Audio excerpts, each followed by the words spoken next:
Mes chers amis, bonjour à tous et à toutes.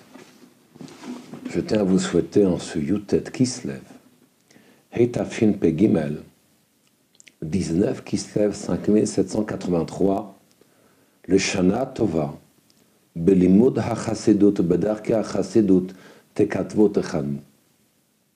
Aujourd'hui, c'est Rosh Hashanah la Chasedut.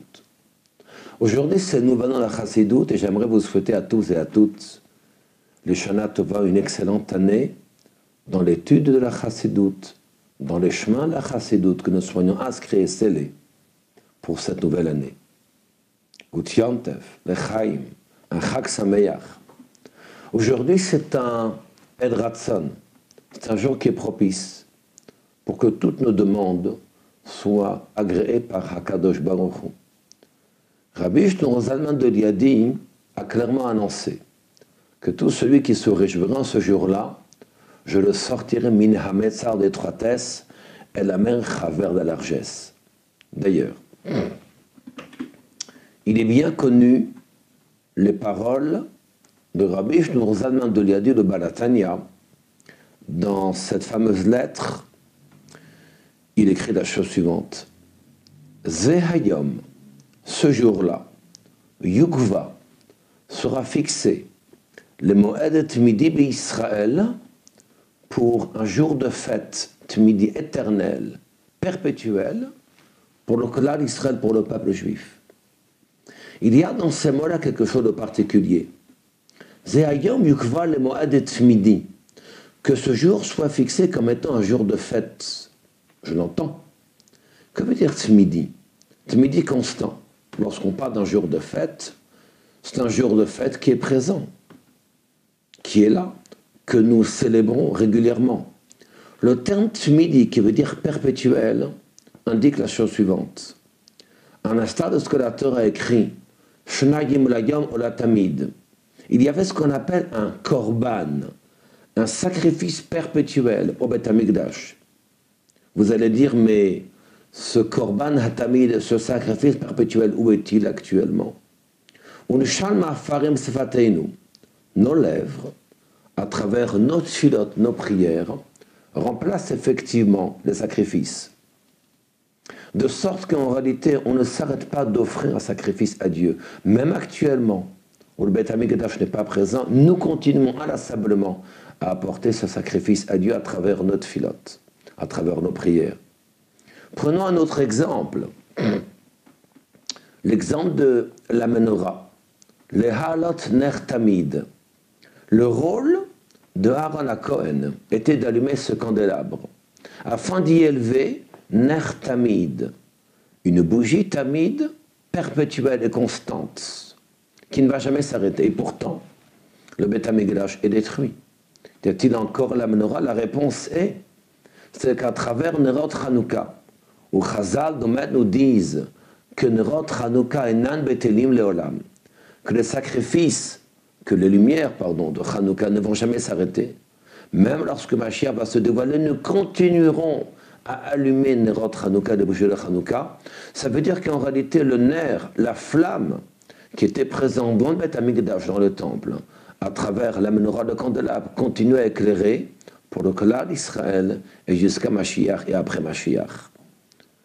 Si Rabbi Shlomo Zalman indique clairement dans cette lettre que le jour de Yutet Kislev est un jour de fête tmidi, perpétuel pour le Klal Israël, ça veut dire que nous continuerons non seulement à fêter ce Yutet Kislev durant toute la période d'exil, mais ça veut dire que même lorsque Mashiach viendra, et quelqu'un peut poser la question, mais quel sens y a-t-il à fêter Yutet Kislev même lorsque Mashiach va arriver?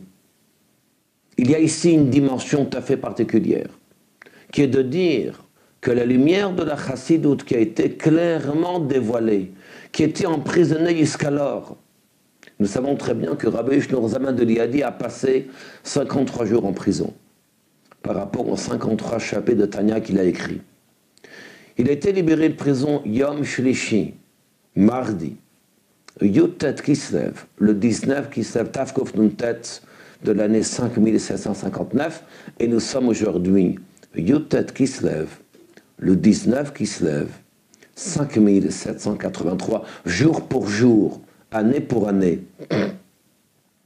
Rabbi Shneur Zalman est sorti Bayam Ashlishi, le 3e jour de la semaine, lorsqu'il récitait alors le Teilim Nunehe, le psaume 55, eh bien il était libéré de prison ce jour-là, qui est donc devenu un jour de fête pour non seulement tous les chassidim, mais pour tout le clan d'Israël.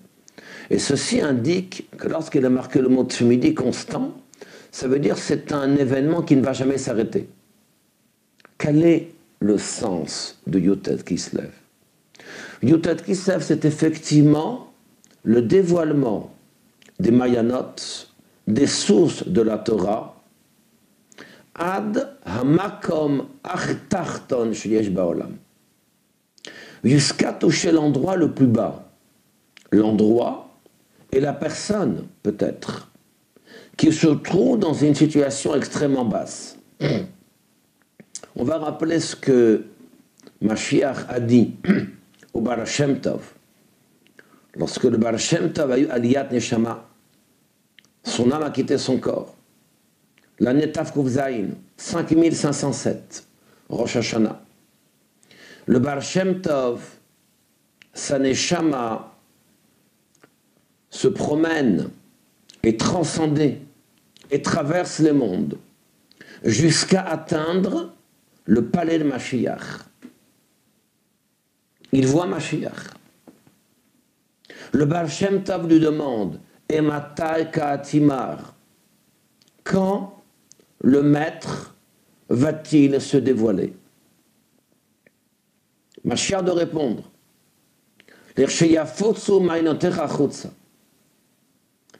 L'Irsheyafutsu, lorsque veut se répandre, lorsque se répandront Mainotecha, tes sources, Chutza à l'extérieur.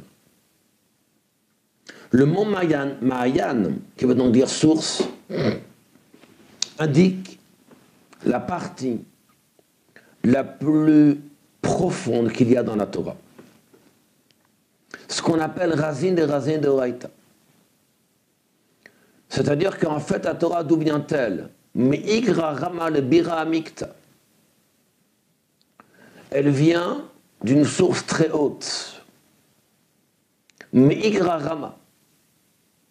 D'un niveau très haut. Pour arriver au niveau le plus bas. Tel que nous voyons avec Mayan, une source qui provient de très haut, mais qui va descendre très bas. Et lorsque l'eau qui provient de cette source descend très bas, est-elle différente en intensité qu'à son origine? Non.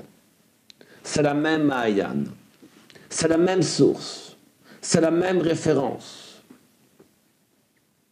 Les écrits du Baal Shem Tov, de son Talmid, de son élève le Magid de Mezrich, et ensuite par les écrits, le travail de Balatania, Rabbi Shneur Zalman, de tous les rabbins, de tous les maîtres qui ont suivi ce rabbi, sont venus pour amener et dévoiler le Ma'ayan, c'est-à-dire la source de la Torah, la partie la plus profonde de la Torah, jusqu'au niveau le plus bas. De sorte que l'on peut toucher un juif qui a priori n'est pas religieux, qui ne met pas de filin, qui ne mange pas kasher, qui mange Hametz à Pesach, qui profane Shabbat. Et on va l'amener à faire une mitzvah. On va l'amener à lui dire, on va étudier avec lui les Mayanot. On va étudier avec lui Razin de Raïta, les secrets de la Torah. Quelqu'un peut poser la question, mais comment est-ce possible d'étudier avec un juif qui à peine met tfilin, qui à peine met une kippa sur la tête, qui est peut-être pas marié avec une bat Israël. Et on va lui demander ici de s'asseoir et d'étudier les textes les plus profonds qu'il y a dans la Torah. Ceci n'est pas une contradiction. Parce que c'est ce que Mashiach a dit au Baal Shem Tov. Lorsque tes sources se répandront à l'extérieur, jusqu'au niveau le plus bas. Aller toucher un juif dans sa touma, dans son impureté, et lui dévoiler son essence. Telle est l'étude de la chassidoute. D'ailleurs, c'était tout le travail du Baal HaTanya à son époque, Rabbi Shneur Zalman, qui a connu une grande itnagdout, une grande opposition. Le monde lituanien était opposé à la chassidoute. Et le jour de Yutet Kislev, c'est exact, il y avait un kitroug, une accusation du ciel. D'ailleurs, lorsqu'il était en prison, ses maîtres sont venus lui rendre visite. Le Magui de Mezritch et le Baal Shem Tov, ils sont venus Begouv Gashmi, matériellement, alors qu'ils n'étaient plus de ce monde. Rabbi Shneur Zalman leur demande pourquoi je suis ici, qu'ai-je fait? Ses maîtres de répondre parce qu'il y a une accusation sur l'étude de la chassidoute, sur le dévoilement de la chassidoute, sur le dévoilement de ton enseignement. Dois-je arrêter lorsque je sortirai de prison? Ses maîtres de répondre, Kivan shitralta al tafsik. Puisque tu as commencé, ne t'arrête pas. Tu as commencé à dévoiler Mayanot. Tu as commencé à dévoiler les sources de la Torah, le secret des secrets de la Torah. Tu ne t'es pas limité à dévoiler le pshat, le sens simple des mots, qui était présent depuis le don de la Torah, ni le remen, ni l'allusion, ni le drash, ni la parabole, ni même le sol, le secret, la Kabbalah, qui reste effectivement pour une élite du clan d'Israël. Ce que tu as dévoilé ici, c'est le secret des secrets. Quel secret y a-t-il dans le secret de la Torah? Et le Razin de Raïta, le secret des secrets de la Torah, que son maître a reçu le Maggid, qui a reçu de son maître le Baal Shem Tov, qui a reçu de son maître Achia Shiloni, qui était l'élève d'Eliyahu Hanavi, qui lui a dévoilé au Baal Shem Tov pendant 10 ans. Le Baal Shem Tov témoigne, Razin de Raïta, les secrets de la Torah, pour que cet enseignement-là puisse être à la portée de chaque juif et réveiller les âmes. C'est dans ce sens-là qu'il faut comprendre que le terme tamid, qui veut dire constant, indique effectivement un aspect miraculeux.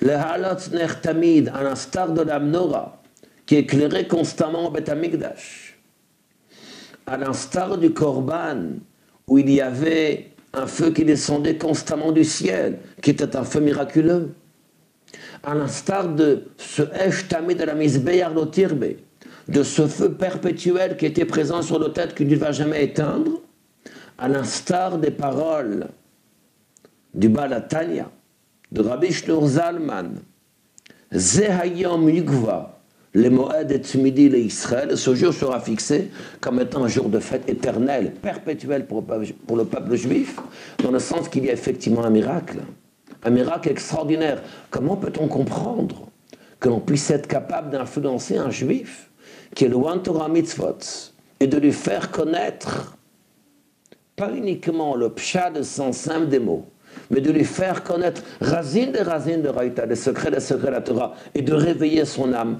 n'est-ce pas un miracle constant? Et ce miracle constant, Rabbi Shneur Zalman le dit, que depuis Yutet Kislev, depuis le 19 Kislev 5559, Adayam Hazeh jusqu'à aujourd'hui, jusqu'à Mashiach, sera un miracle constant de pouvoir réveiller un juif, parce que sa neshama, son âme divine le réclame.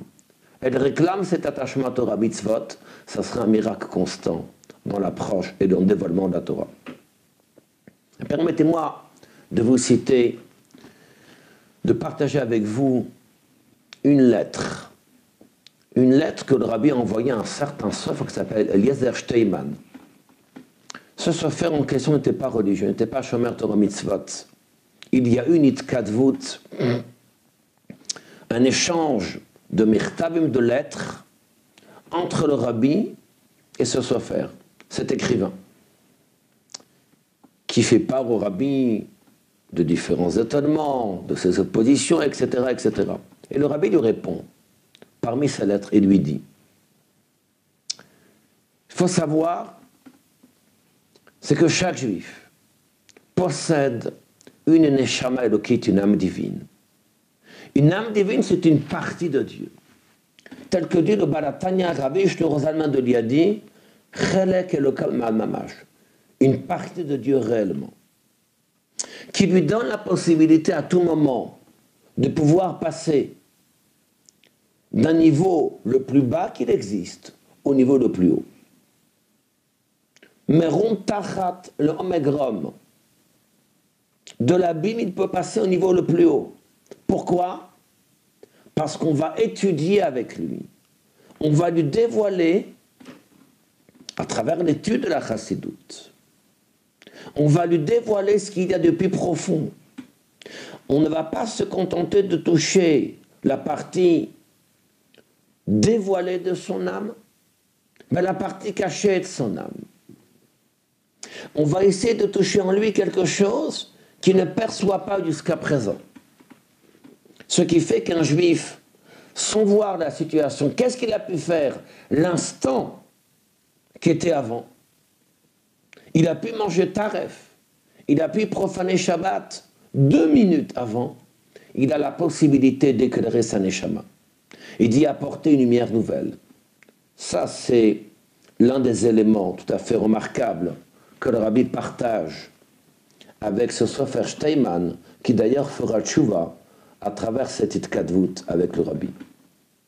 Eh bien, permettez-moi, comme on a cité ce Moed Tmidi, ce jour de fête qui est éternel, qui est perpétuel, on le voit effectivement avec la sortie d'Égypte, Yetziat Mitzrayim, qui est également un souvenir constant, car le texte le dit, si nous n'étions pas sortis d'Égypte, Areanu vaneinu vananenu, meshubadi maïno le paro bevitzrayim, nous aurions été esclaves jusqu'à présent. Adayom hazeh, vous allez dire, mais nous sommes sortis d'Égypte, nous ne sommes plus esclaves. Il ne suffit pas uniquement de sortir d'Égypte. On peut sortir d'Égypte, on peut encore être esclave de Paro de manière différente. On sort d'Égypte physiquement et notre neshama a également été libéré de l'étroitesse de Mitzrayim, de l'Égypte, car l'Égypte n'est pas uniquement un lieu, une géolocalisation qui était là pour réduire le peuple d'Israël à l'esclavage, mais qui malheureusement est aussi un lieu de réduction spirituelle. Cette sortie d'Égypte va alors voir le guide, le dévoilement de la neshama, de l'âme juive, à travers le don de la Torah et tout ce qui a suivi. Il en sera de même pour ce Yutet Kislev, qui a permis le dévoilement de la Chassidoute, le dévoilement de cette lumière extraordinaire qui permettra de toucher un juif le plus lointain et de le ramener aux valeurs de Torah mitzvot jusqu'à Mashiach. Chag Sameach et Gutiantef.